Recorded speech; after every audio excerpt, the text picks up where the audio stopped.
I am reviewing the Actbest Core e-bike today, and spoiler alert, I'm going to be having a lot of good things to say about this bike. This is one of those $500 e-bikes that you can get from Amazon, and though there are a ton of those to pick from, I would say that this one is a top contender because of its battery. Most of those $500 to $550 e-bikes that you find off of Amazon are going to have around a 10 amp hour battery. Well, this one's got a 13 amp hour battery, and this is everything that I want in a bike.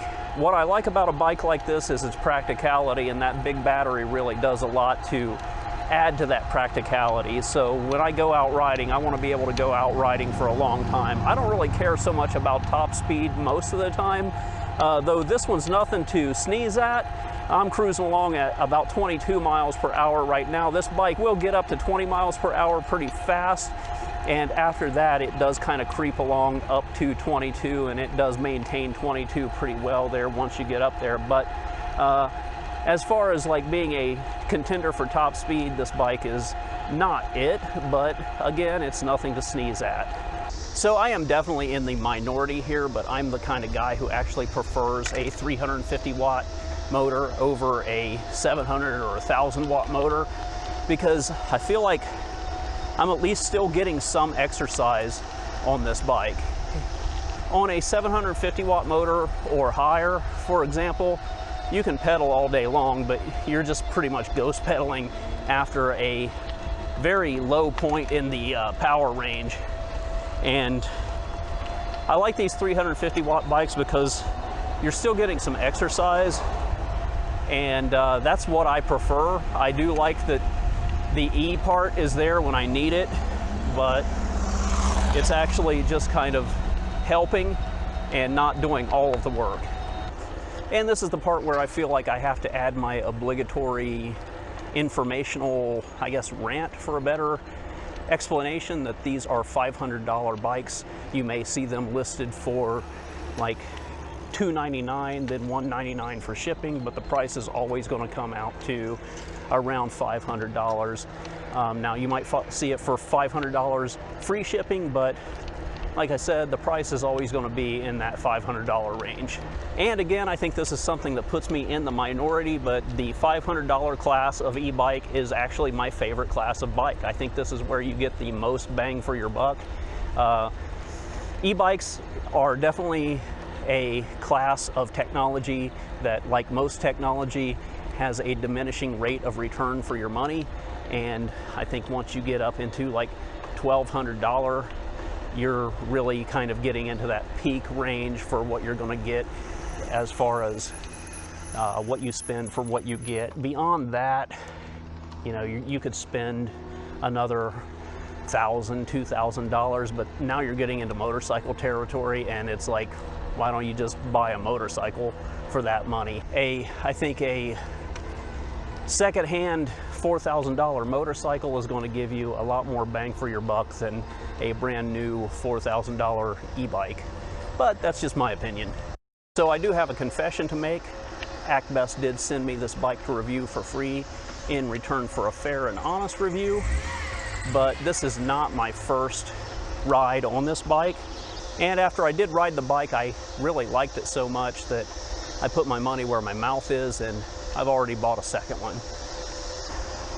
And the reason that I bought a second one is because I think it is beneficial to have two of the same e-bike that fall in the same class.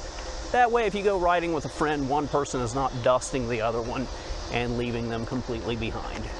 So I don't like to speak in absolutes and say that anything is the best, because that is always up for debate and it comes down to personal tastes. But as I mentioned, the $500 class of e-bike is like my favorite class of e-bike, and this is my personal favorite bike of all of the $500 range bikes that I have reviewed.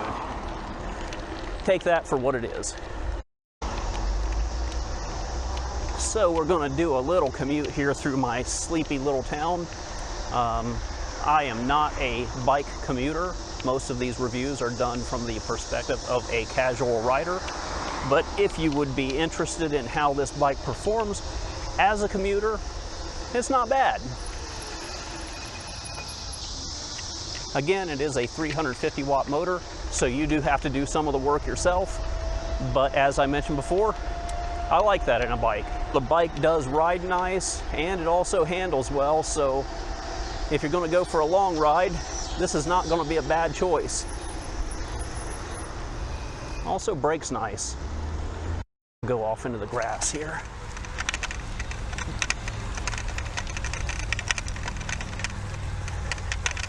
No problems.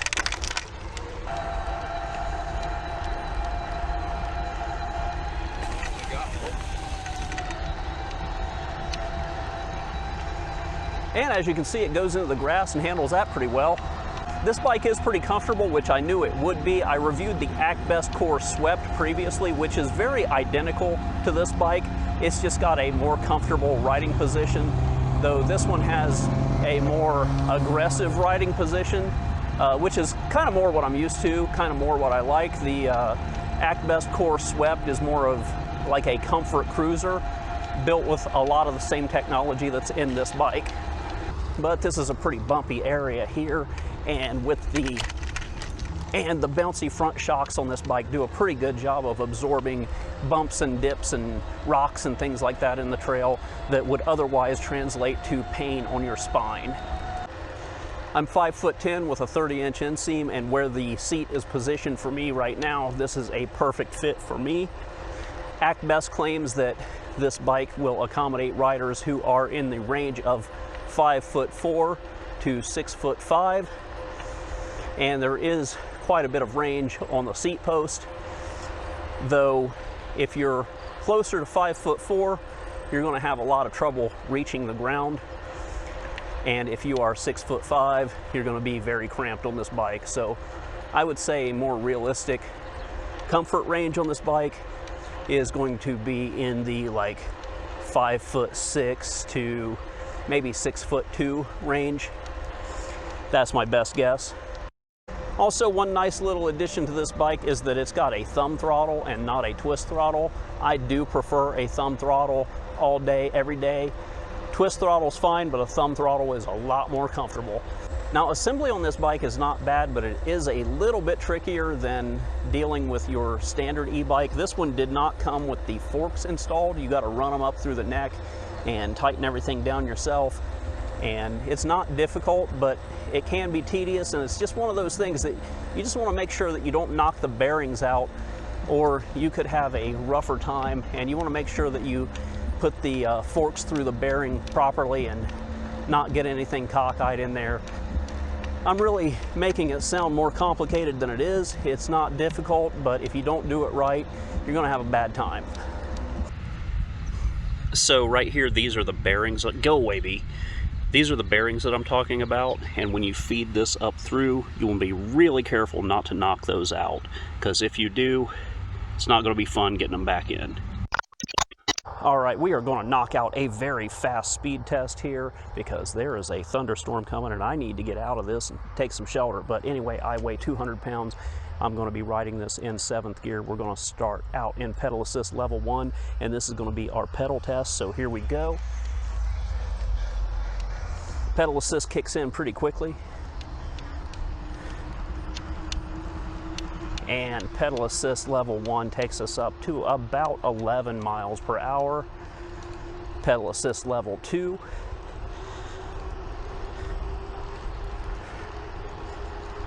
About 13 miles per hour. Level 3.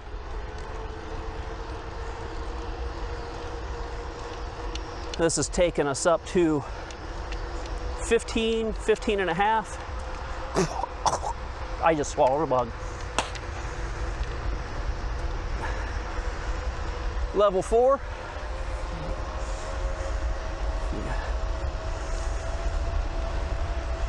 Capping out at about 18. And level 5.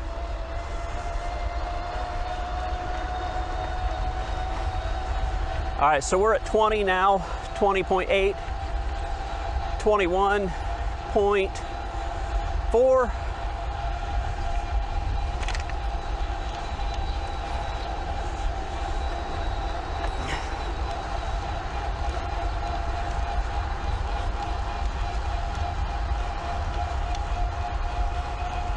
And we just got over 22 brake test.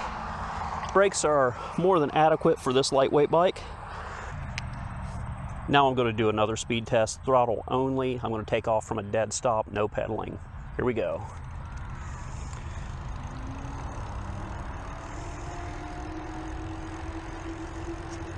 Assist level 1 takes us up to about 11, 10.8 miles per hour, up to level 2.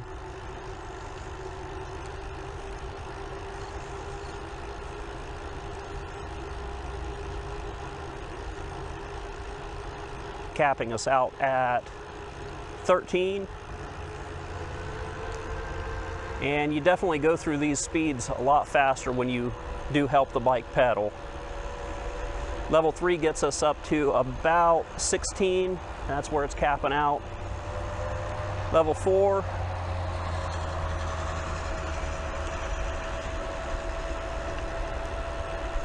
Capping us out at about 18. And level 5. This will probably take us up to 20, and then it's going to be a slow creep up to 22.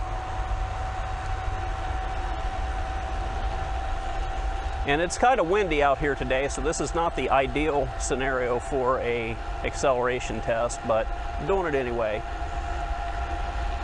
Hit 21.8, 21.9, and we just hit 22 for just a second there, so that's good. That's a good enough speed test for me.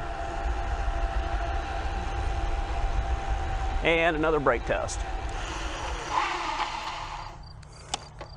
Again, adequate. I have dropped down into pedal assist level 3 for quite a while now, and I'm riding with the 20 is plenty mindset, being a lot more mindful of conserving the battery, and I want to see how far this bike should be able to take us in realistic scenarios. Now, a lot of these bike companies will say that you can get like 50, 60 miles to a charge. And, you know, that's if you ride it on level 1 and pedal and, you know, only carry yourself at like a top speed of around 10 miles per hour. And I don't think most people want to ride like that. And I'm not patient enough to carry out a test like that. But I will definitely report what kind of battery life this 13 amp hour battery gives us. And again, this is the biggest battery you can get in a bike of this class for this amount of money. So most 10 amp hour batteries will carry me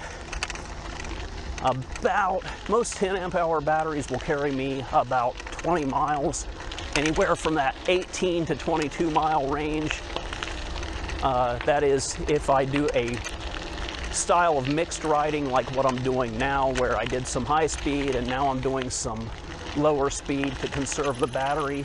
So I would expect that when it's all said and done, this one should be able to take us considerably further than 22 miles per hour, 22 mile range, but we shall see. Okay, so I just ticked over 15 miles and I've got 4 out of 6 bars left on the battery. I'm gonna have to call it. It's starting to get dark.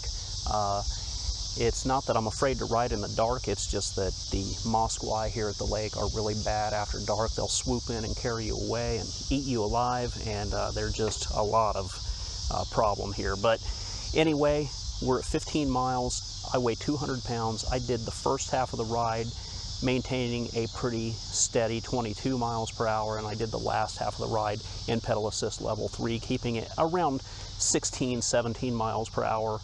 And so I would say that if you ride conservatively, I mean, at 15 miles, we're going to be able to get at least double that with 4 bars. So that is if you ride in like pedal assist level 3, you might be able to get like over double that. So that's pretty good in my book. And again, this is a 13 amp hour battery, and that's the biggest battery that I know of that you can get for a bike that falls in this price range.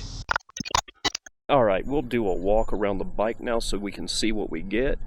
First off, we get 160 millimeter front and rear disc brakes, and they are pretty adequate for stopping the bike. get a standard e-bike headlight here. And a note on the headlight here, I mentioned that I got 2 of these bikes, and the other bike headlight is different, so I don't know if that's a paint job by paint job thing or if they just stock these with whatever they've got on hand. So I'll show a picture of each headlight that came with each different bike. These are 26-inch high by 2.1-inch wide tires, and they have like a gravel pattern. We got our bouncy forks here. They're adjustable and you can lock them out if you choose. Up top here, standard well-built brake levers, and our e-bike screen, standard e-bike screen. This is my favorite kind. It's easy to read both day and night. We've got a charging port here on the screen if you would want to charge your phone. It's a USB charging port. And another difference between the 2 bikes, this one came with an old style quill stem that is adjustable. The other one came with a more modern style stem, but it is not adjustable. And I'll show pictures of both of those so that you can see the difference.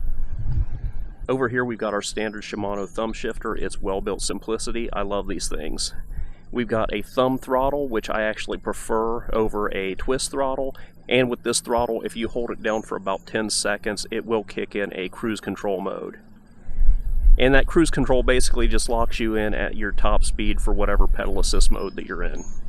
We've got brown handlebar grips and a brown seat, and I do like it. I think they look really good with the bike. I think they especially look really good on the black bike. I'll show pictures of both.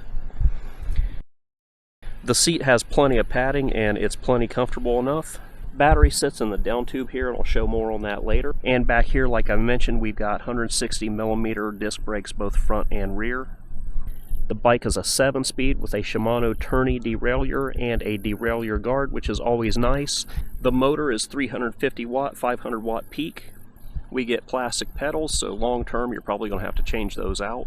Here is my least favorite thing about the bike. It's got a pretty small front sprocket, and this just comes down to a matter of taste. If you do a lot of hill climbing, this is going to be great for you, but personally I do a lot of flat riding and I would rather have a larger front sprocket. That way I could put more power into pedaling and get more of a workout and save on battery life. But like I said, this is just a matter of taste. If you want to have the bike do most of the work for you, this is going to be great for you.